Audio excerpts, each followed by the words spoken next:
რა რისკებზე ახლა საუბარი, ეს თითქოს ერთი შეხედვით ვინმეს რომ არ მოეჩვენოს რომ ბიზნეს გარიგება ჩვეულებრივი. რატომ არ არის? ძალიან საგანგაშო განცხადება არის, ის განცხადება რომელიც ჩვენ ნახეთ და ეს განცხადება გაავრცელა დონეცკის ეგრეთ წოდებულმა არაღიარებულმა მთავრობამ რომ საქართველოს მოქალაქე, საქართველოში დაფუძნებული კომპანიით აპირებს რომ დონეცკიდან რაღაც გარკვეული პროდუქტი და ეს არის მაგალითად ქვანახშირი შემოიტანოს საქართველოში, ანუ ექსპორტი განახორციელოს. ნუ პირველი რაც ყველაზე მნიშვნელოვანი სკანდალი არის და ზოგადად ქვეყნის ეროვნული ინტერესები, ქვეყნის უსაფრთხოება, ანუ სანქციების მიმართულებით ეროვნული ინტერესები ის რომ საქართველოს აღიარებული აქვს უკრაინის ტერიტორიული მთლიანობა შესაბამისად დონეცკი არის რუსეთის მიერ ოკუპირებული ზუსტად ისე როგორც სოხუმი არის რუსეთის მიერ ოკუპირებული აფხაზეთი არის რუსეთის მიერ ოკუპირებული და წარმოიდგინეთ რომ უკრაინაში რომელიმე კომპანიამ დღეს გადაწყვიტოს რომ სოხუმიდან რაღაცა გარკვეული ან გაგრიდან არა აქვს მნიშვნელობა აფხაზეთიდან რაღაცა ნივთების საქონლის ვაჭრობა დაიწყოს ეს პირდაპირი მაგალითი არის ამას ემატება ის რომ დღეს დილიდან გავრცელდა ეს განცხადება და ამ დრომდე სახელმწიფო უსაფრთხოების სამსახურს არანაირი განცხადება არ გაუკეთებია ну ძალიან მარტივია როგორ უნდა განახორციელოს ახლა ამ ადამიანმა ხო ანუ საბაჟო უნდა წამოიღოს რუსეთიდან ხო ანუ ჯერ უნდა შევიტანოს რუსეთში შემდეგ რუსეთიდან უნდა შემოიტანოს მაგრამ ამას აქვს წარმოშობის სერტიფიკატი, სად არის ნაყიდი, ამას ემატება ის რომ დონეცკი რადგან რუსების მიერ არის ოკუპირებული ახლა ამ წუთას რაც დონეცკის ტერიტორიაზეა, ყველაფერი წიაღისეული ეკუთვნის უკრაინას, უკრაინის ამჟამინდელ ხელისუფლებას, ანუ გამოდის რომ მოპარულს ყიდულობს, ხო? ანუ რუსეთი იპარავს და მოპარულს ყიდის და საქართველოში კომპანია ყიდულობს. თან ყიდულობს ქვანახშირს, რომელიც ქვანახშირიც ჩვენ გვაქვს საქართველოში. ტყიბულში მოიპოვება ქვანახშირი. შესაბამისად, ცოტა გაურკვეველი არის, როდესაც ადგილობრივი წარმოება გაქვს, ადგილზე გაქვს ქვანახშირი, რატომ უნდა შემოიტანო აღარ არის საკმარისი, ანუ სრულად ამოწურა იმდენს მოიხმარს ქვანახშირს, რომ შემოტანა გვჭირდება საქართველოში, ანუ ადგილობრივი რესურსი აღარ ყოფნის, ანუ არც ამის ნიშნები არ არის. ყოველ შემთხვევაში, ოღონდ ეგ საკითხიც რო გვერდზე გადავდოთ, საკითხი დგას ძალიან მარტივად რა. ეს კომპანია თანამშრომლობს არ აღიარებულ სახელმწიფოსთან ცოტა უფრო კიდევ რაღაცა დეტალებში რო ჩავიდეთ, ანუ თუ არ აღიარებულ ქვეყანაში სახელმწიფოში, ანუ რაღაცა ტერიტორია არის, ხო, ანუ სახელმწიფო ხო არ არის. ანუ როგორ უნდა განაბაჟოს, სად შემოაქვს, ანუ ჩვენ უკვე საბაჟო იმაშია დონეცკი მოვნიშნეთ, რამე რესპუბლიკად, საქართველოს ხელისუფლებამ.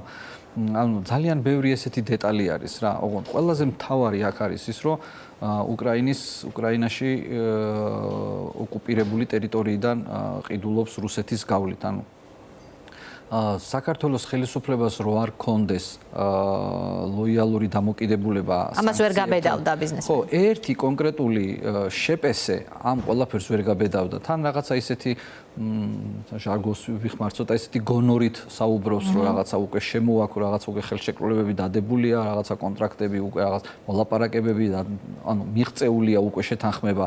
და ამასობაში მდინარაძე, რა ვიცი, ჩვენ დაგვდევს ჟურნალისტებს, პოლიტიკოსებს უსმენს და ამ დროს დონეცკიდან ქვანახშირი შემოაქვს ვიღაც ერთ კონკრეტულ ადამიანს. ცოტა აბსურდივით არის, მაგრამ ნუ რა ვქნათ, ქართული რეალობა ეს არის და ქართული ოცნების რეალობა ეს არის.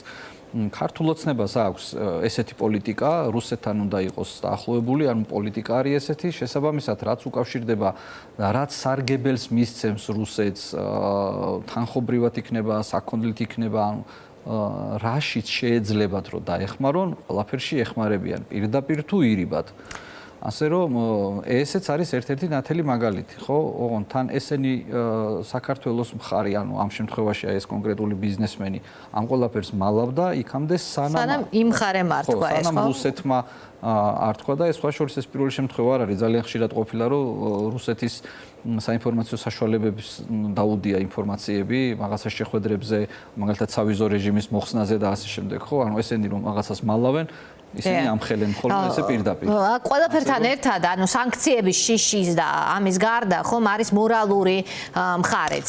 თქვენ ახსენეთ, სოხუმი როგორც აქვს აღიარებული და მიტაცებული და ოკუპირებული, ასეა ეს უკრაინის შემთხვევაშიც და ეს კონკრეტული ქალაქი რო ახსენოთ, ხო, დონეცკის, აფხაზეთი, იქით. და ახლა უკრაინაში ამ ფონზე როცა ესე იგი საქართველოში საუბარია რომ ვიღაც ბიზნესმენი აპირებს რომ ასეთი გარიგებები დადოს.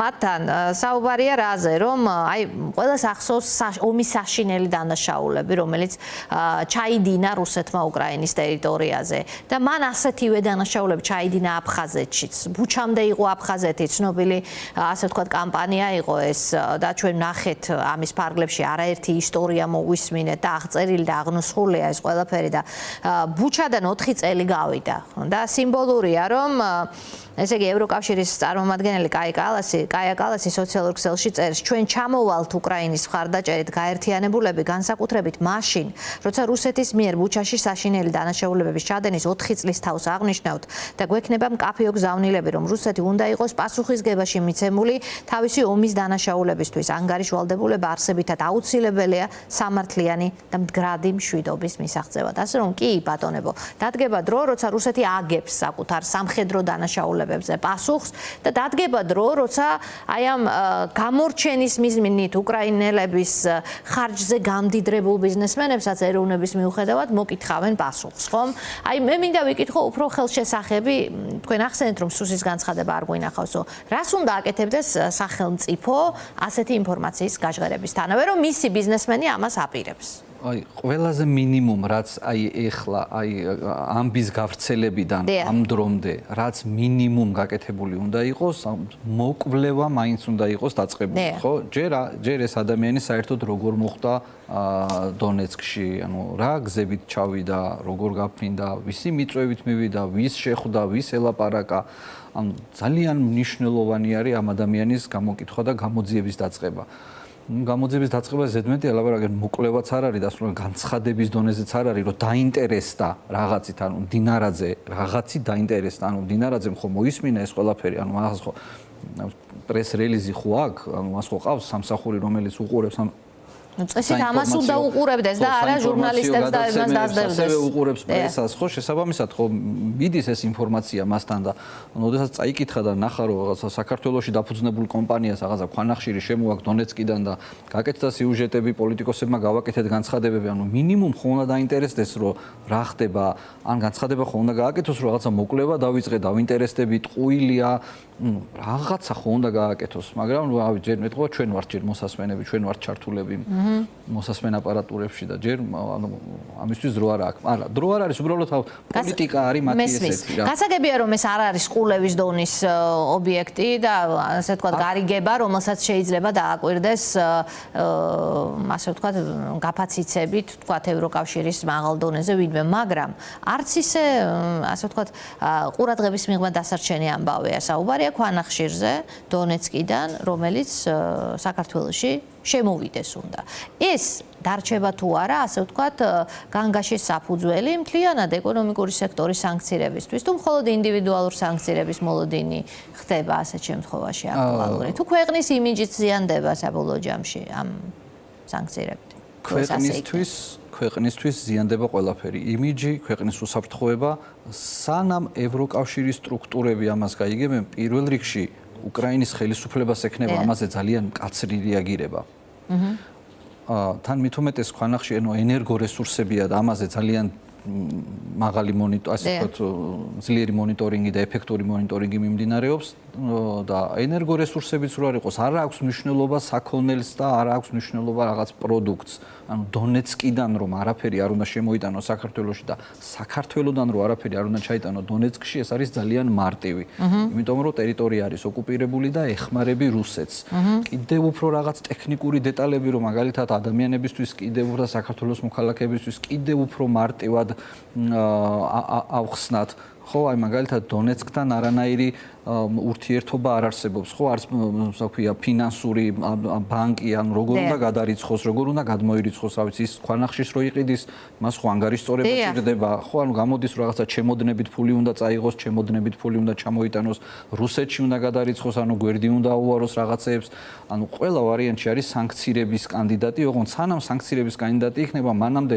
პრობლემა არის, რომ აქ ადგილობრივი ხელისუფლება, ეგრეთ წოდებული ქოცები უნდა დაინტერესდნენ წესით, მაგრამ სამწუხაროდ ეს ადამიანები არიან პუტინის მხარეს და შესაბამისად არ დაინტერესდება. ესეც ძალიან მარტივი არის. კი ბატონო, თუმცა ამას მოყვება სანქციები. აი მაგალითად მე ცოტა ხნის წინ მოუყევი მაყურებელს, თქვენს გაიცნობოდით ამ ამბავს ალბათ, რომ ცეკვავენ ვარსკვლავები აღარ გავა ტელეკომპანია იმედის ეთერში, იმიტომ რომ ის დაასანქცირა დიდმა ბრიტანეთმა და ეს პროდუქტი ცეკვავენ ვარსკვლავები იყო BBC სტუდიოს პროდუქტი, შესაბამისად ლიცენზიას გასცემს იგი, რომ გავიდეს ამ თუ იმ ქვეყნის ტელეკომპანიაში ეს გადაცემა ეთერში. ვინაიდან იმედი არის დასანქცირებული რუსული პროპაგანდის გავრცელებისთვის საქართველოში, დიდი ბრიტანეთის მხრიდან მან დაკარგა ცეკვავენ ვარსკვლავების ლიცენზია. ანუ ეს არის სანქციებზე, როცა ვსაუბრობთ, უნდა გვესმოდეს, რომ ამას აქვს კონკრეტული შედეგი.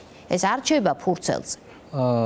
კი, ქართული ოცნების პროპაგანდა არის, რომ სანქციები არ მუშაობს, მაგრამ დააკვირდეთ სახეებზე იმ ადამიანებს, ვინც ამას აცხადებს, რომ სანქციები არ მუშაობს. ბოლოს წულუკიანმა იტირა ტელევიზიაში სანქციებთან დაკავშირებით, რაც შეეხება იმედს და პოსტივის, აქ სანქციები მუშაობს და ამ სანქციების მუშაობის ეფექტს დროთა განმავლობაში ნახავთ, ის რომ ეხლა ტელეკომპანია იმედის დამფუძნებელ კომპანიას კიდევ რაღაცა 7-6 კომპანია აქვს, რომლის საშუალებითაც რაღაცა თანამშრომლები იქით გადმოაფორმა რაღაც მაგალითად ინტერნეტის სააბონენტო, შუქის ელექტროენერგიის სააბონენტო ეკუთვნის არა ტელეიმედს, არამედ ტელეიმედის დამფუძნებელ კომპანიას, რომელიც არ არის დასანქცირებული და ამიტომ ეხლა მაგალითად ინტერნეტ პროვაიდერებს და თელას აქვს იმის გასამართლებელი საბუთი, რომ ტელეიმედთან კი არ თანამშრომლობთ, ანუ იურიდიულად სხვა არის. ამას აღარ არის მნიშვნელობა რა აქვს დროთა განმავლობაში ყველა ის კომპანია, რომელიც ფინანსურად თანამშრომლობს ტელეიმედთან და სხვადასხვა შემოვლითი გზებით, ეხა რა სქემაც არ უნდა მოიფიქროს, ყველა სქემა არის გაშიფრვადი.